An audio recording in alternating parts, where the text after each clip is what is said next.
What's going on, YouTube?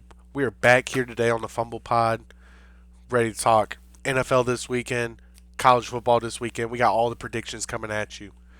If you're new here, I'm your host, Dalton Lee, and we're going to jump right into it. We're going to start with NFL because we got Thursday Night Football tonight.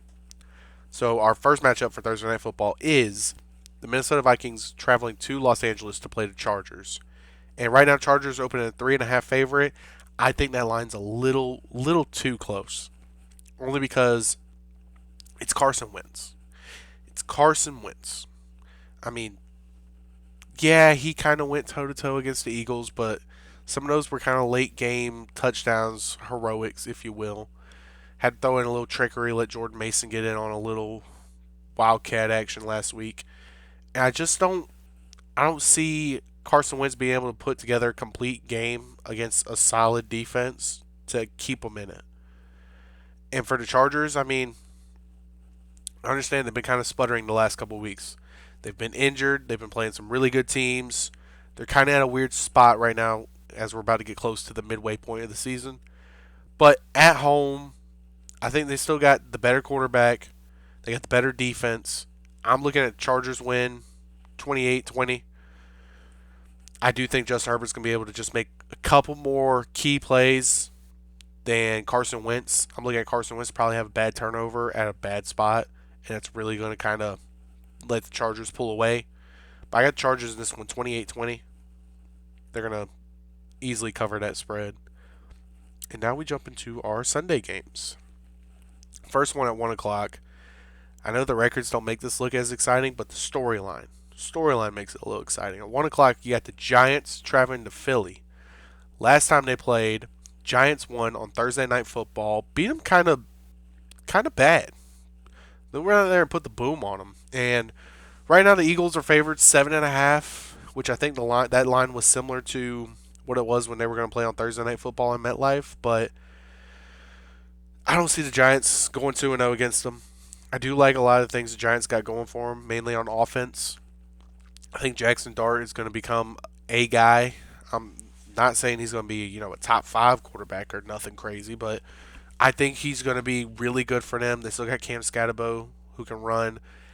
And surprisingly, the receiver cast around him without Malik Neighbors has done solid. Hadn't been nothing great, but they've been able to kind of step up and be able to help Dart out a little bit. Dart's, super mobile. He's able to get out of pocket, make some plays on his own. Especially with the Eagles defense that hasn't been super great the last couple weeks. They haven't been to their standard in the last couple weeks.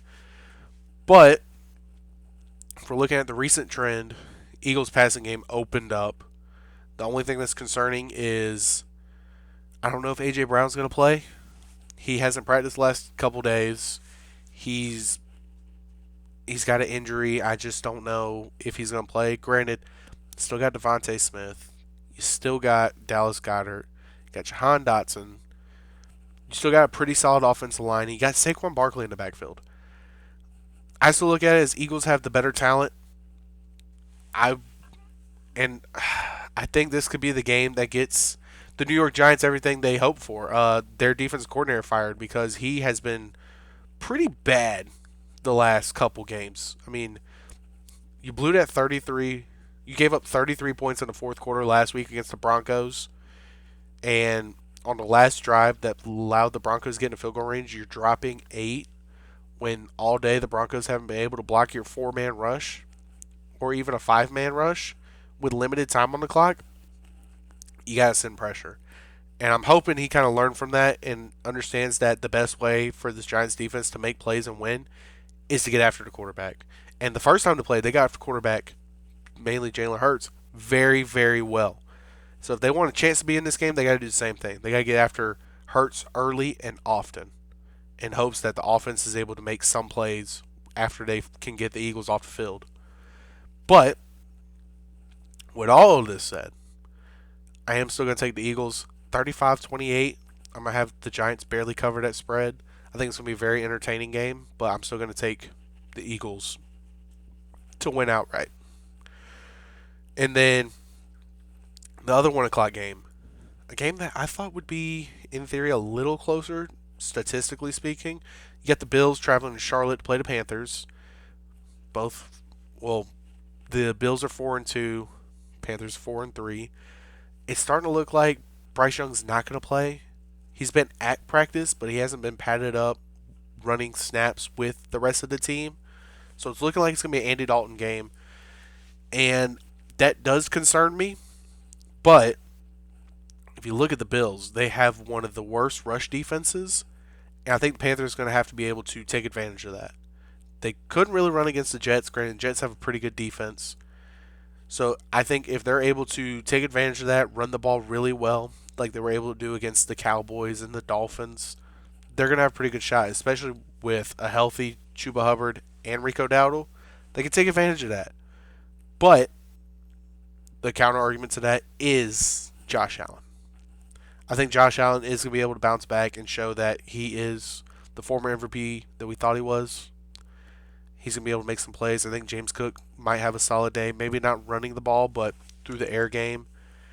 And if they're able to have opportunities to attack the Panthers secondary, it could be some rough times for sure. I mean, the Jets got a couple busted coverages that allowed big plays. And I can see that happening again on Sunday. So I am going to take the Bills in this one, 24-17. I think the only chance the Panthers have is if they can stop the run, be able to get the Bills off the field, and if Andy Dalton doesn't lose them the game. I'm not saying Andy Dalton has to go out and throw 4 touchdowns. If Andy Dalton has no turnovers, they have a chance. As long as the ball's being ran very well, too.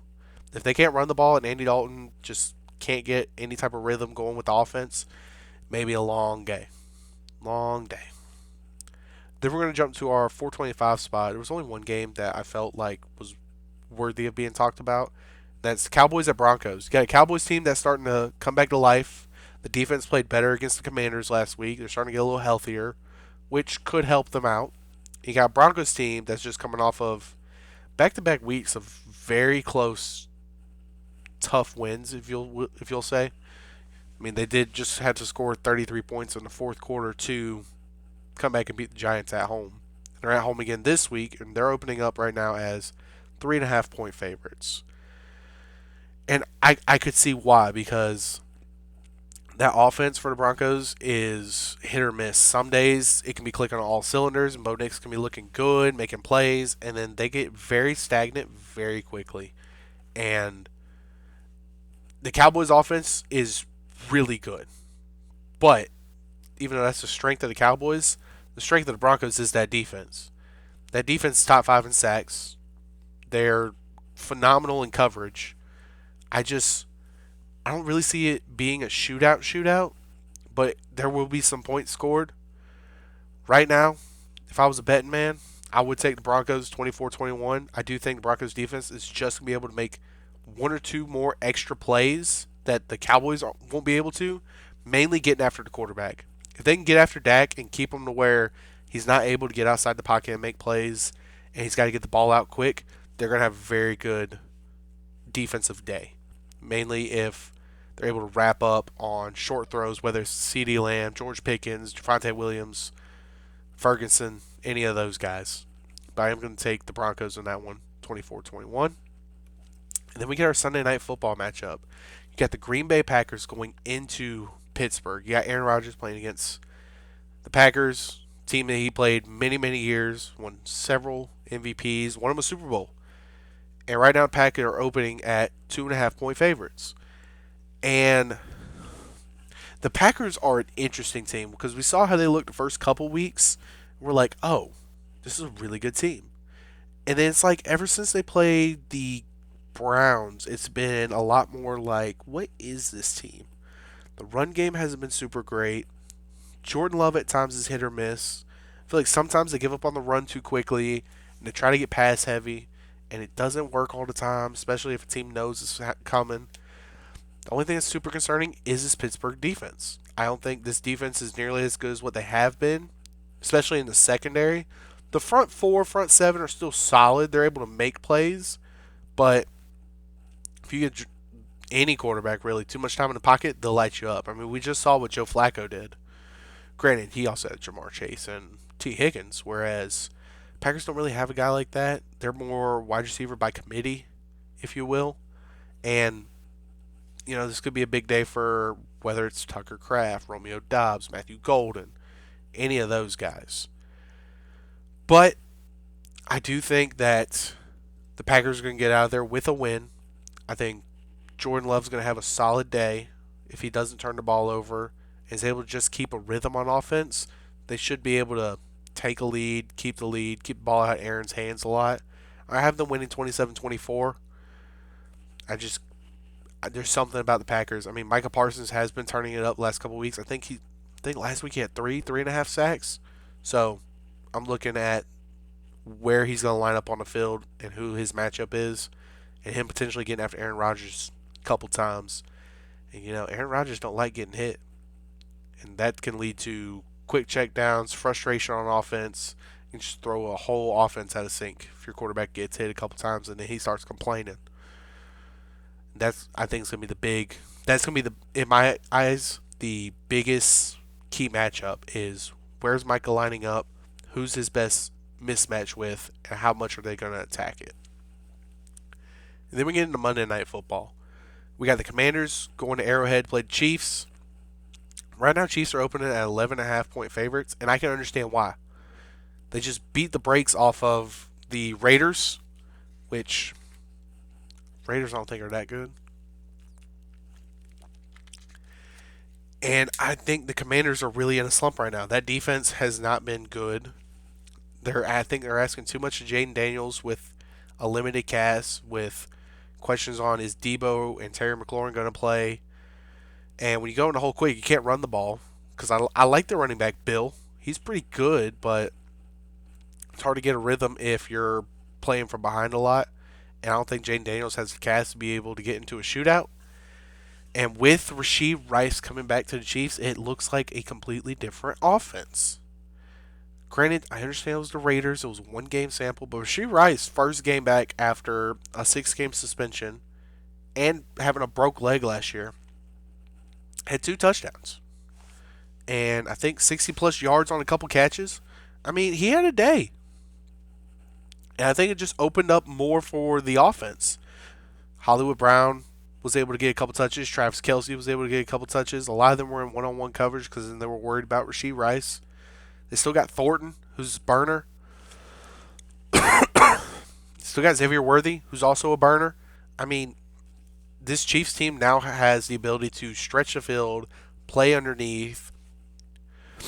They still really haven't established a run game, but I think if you're able to have that many weapons and still be able to throw underneath and get 4 or 5 yards a catch, it's not like a run game, but it's the next closest thing to it.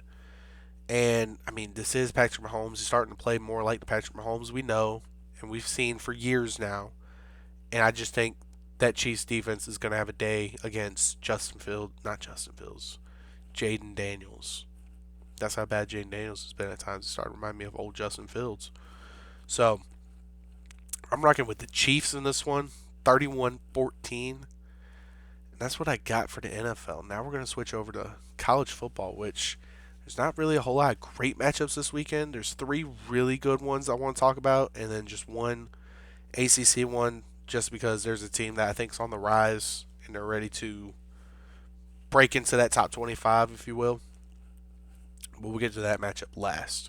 So first up at 12 o'clock, we got number 8 Ole Miss traveling to number 13 Oklahoma. Right now, Oklahoma's open up as 5.5-point favorites. And this, I think it's the only way I can wrap my head around them being the favorite is strictly because of that defense. Because John Mateer really hasn't looked right since coming back early from the injury. And it's just, Oklahoma hadn't looked, I mean, they really hadn't been great on offense. Mateer's been majority of the offense. And when he's not playing great, that offense isn't playing great. They can't really run the ball outside of him. He's majority of the pass game. It's him mainly ad-libbing. And you can't make a living off of that really at any level. College would probably be the best place you can get away with it. But if you're playing against a good team, it's going to be hard. And this Ole Miss team is coming off of a tough loss to Georgia. And I think they're going to be ready to prove that they are still worthy of being a top seed in the SEC.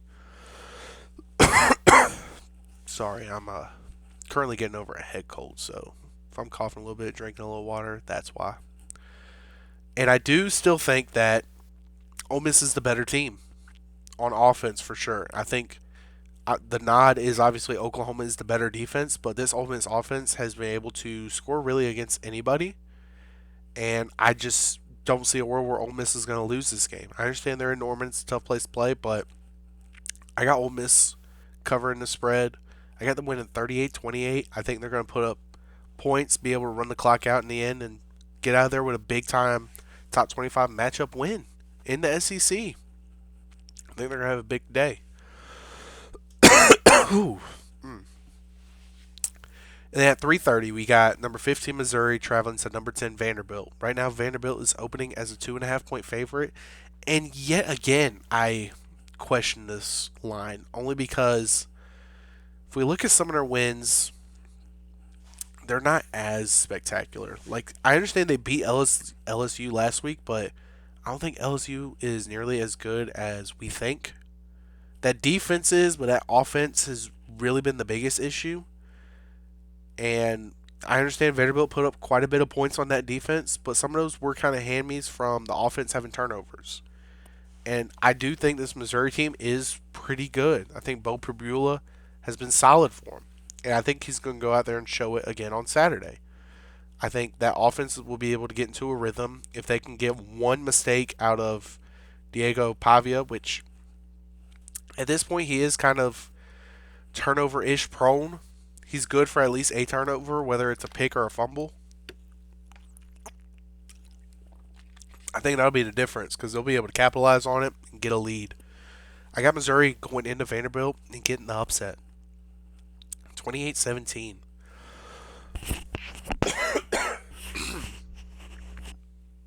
Take your vitamin C, kids. And then at 7:30, I got number 3 Texas A&M traveling to Baton Rouge to play number 20 LSU. Right now, A&M's only a 2.5 point favorite, which I think is a little low. Just because we look at A&M's body of work, they've beaten some good teams. I mean, they beat Notre Dame in a shootout at a time in which Notre Dame had played them and Miami. And even though they had lost both, since then Notre Dame has looked pretty good. And then LSU, that defense is really good, but that offense is a little lackluster for a majority of games. And this A&M defense has been getting only better since week 1 and week 2. So with that being said, I do think this A&M defense is going to have a field day against LSU. I think A&M is going to be able to do kind of not whatever they want to, but be able to manipulate the LSU defense in ways that is going to put them in a lot of good advantages, whether it's in the passing game, the run game. I mean, if they're able to establish a run with the running back and establish a passing game, it's going to be hard to defend both and to remember that Marcel Reed is very good scrambling and on quarterback design runs. I think LSU is just going to have a tall task having to watch for all of those. And not only that, but I feel like that defense is going to be on the field a lot because A&M is going to force a turnover too out of Garrett Nussmeier. I do have it still being somewhat close. I got them winning 28-20. I got A&M getting the big win, keeping their season moving forward as they start trying to look closer and closer to a SEC title game potentially. And then this is just a last little throw-in game. I had to talk about ACC a little bit, and this was the only decent ACC matchup this week. And I got 4-3 NC State traveling to 5-2 Pitt. Right now, Pitt's opening at 5.5 point favorites. And I will say, I do think if Pitt's going to win this game, they're going to have to score a lot of points just because I know NC State, last time we saw them, was in South Bend playing against a good Notre Dame team, and they didn't do a whole lot on offense, but this isn't Notre Dame. And I think State is going to be able to put up some points. I think they're going to get back to running the football effectively with Hollywood Smothers, and it's only going to help CJ Bailey. So, but Pitt has been a lot better on offense too with the quarterback change due to, I believe it was originally an injury, but the backups played pretty good. So I do got this one being a little nighttime shootout in Pittsburgh. I got Pitt winning 38-35. I think it's going to be a great game that does still cover the spread for State. I think that Pitt defense is just going to be able to get a turnover out of that NC State offense, whether it's interception, fumble, maybe even a miscue on special teams. But that State defense is not very good. They haven't really stopped a whole lot of people, and I don't think today's the day where they just turn it up and play better. But that is all I got for you. Try to get a little nice, quick and easy, get to the point, just because a lot of these games are more so get to the point. Even though I got two upsets that I'm predicting, which I feel very confident on just based on what we've seen out of them for a majority of the season. I mean, Missouri's only loss is to a top five ranked Alabama, and Ole Miss's only loss is now to a top five ranked Georgia. They're playing against some teams that aren't really super proven, so I like them. I like those odds. If you're new here, subscribe, hit the notifications button, let you know when we post more content. If you've been around for a little bit, leave a comment. Let me know what your thoughts, feelings are about these predictions. Maybe there's something you disagree with. Let me know down below. I'll try to be as active as I can be in the comment section. I like trying to be active and talk with y'all. But until next time, deuces.